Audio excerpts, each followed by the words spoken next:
Bismillahirrahmanirrahim. Assalamualaikum warahmatullahi wabarakatuh.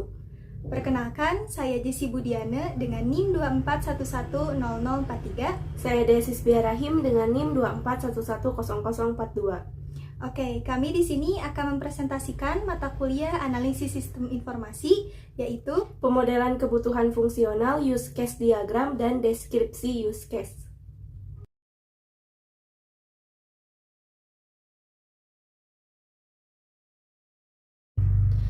Baik, di sini saya akan menjelaskan apa itu use case diagram. Sebelumnya, use case diagram itu pertama kali dipopulerkan oleh Ivar Jacobson pada tahun 1992 dan kemudian menjadi bagian dari UML atau Unified Modeling Language. UML itu sendiri bahasa pemodelan yang dipakai buat merancang sistem sebelum sistemnya itu benar-benar dibuat, jadi masih dalam tahap perencanaan.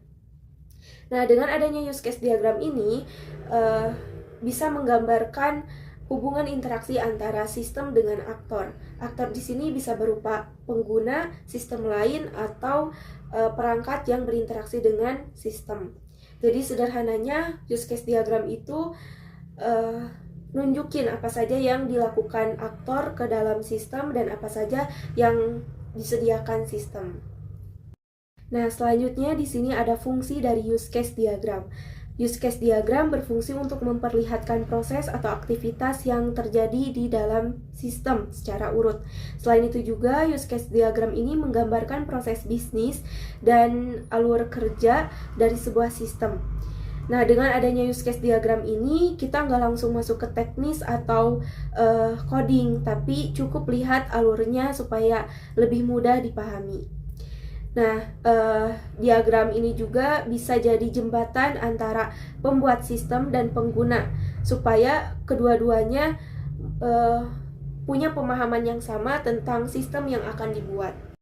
selanjutnya ada simbol-simbol pada use case diagram.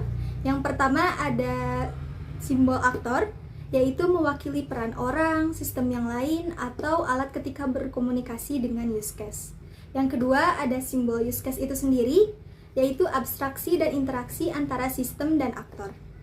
Yang ketiga ada association, yaitu abstraksi dari penghubung antara aktor dengan use case.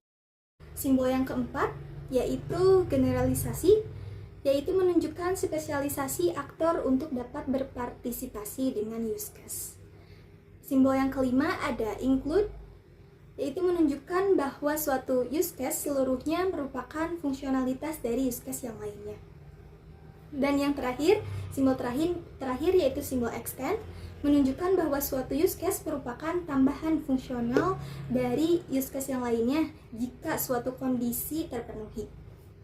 Oke, selanjutnya ada contoh use case diagram. Kami mengambil salah satu contoh yaitu use case pembayaran OVO. Di sini ada kotak persegi atau persegi, disebut juga dengan boundary atau batasan sistem. Dan mengapa user atau aktor ini di luar kotak persegi ini atau batasan sistem ini? Karena aktor atau user ini yaitu sesuatu yang berinteraksi langsung dengan sistem tersebut. Oke, di sini ada simbol association, yang mana simbol ini menunjukkan bahwa aktor atau user ini dapat berinteraksi apa saja atau bisa berinteraksi apa saja dengan sistem tersebut. Ada juga ini simbol include, di mana simbol ini yaitu garisnya putus-putus. Contohnya seperti top up, di sini use case top up. Simbol include ini menunjukkan bahwa suatu use case merupakan fungsionalitas dari use case yang lainnya, yang mana jika use case top up ini dapat berfungsi jika login itu sudah terpenuhi. Contohnya seperti ketika kita akan top up, berarti kita harus login terlebih dahulu. Karena jika tidak login, maka top up itu tidak akan bisa berfungsi atau tidak akan bisa berjalan. Makanya itu disebut dengan include. Dan ini ada extend, di mana ini juga garisnya putus-putus. Extend di sini menunjukkan bahwa suatu use case merupakan tambahan fungsional dari use case yang lainnya. Di mana ini contohnya seperti use case sesama OVO atau rekening bank. Akan tetapi ketika kita akan transfer atau ini ada use case transfer, itu akan tetap berfungsi dan berjalan, akan tetap bisa dijalankan transfer tersebut. Karena sesama OVO dan use case sesama OVO dan use case rekening bank ini yaitu tambahan fungsional dari use case transfer.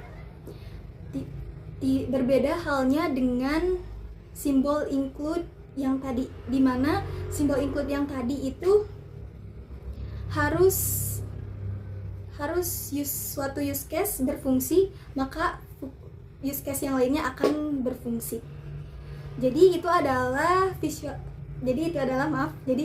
visualisasi dari use case diagram, yaitu yang mana antara interaksi antara sistem dan aktor.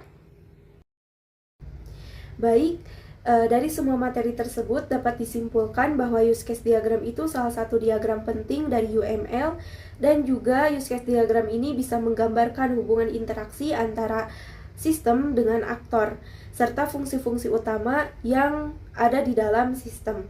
Dengan adanya use case diagram ini, proses perancangan sistem itu lebih terstruktur dan lebih mudah dipahami, dan juga tidak ada kesalahpahaman antara pengembang dan pengguna. Jadi sebelum sistem itu dibuat, use case diagram ini sangat penting, sangat dibutuhkan untuk memahami kebutuhan dan alur sistem secara keseluruhan.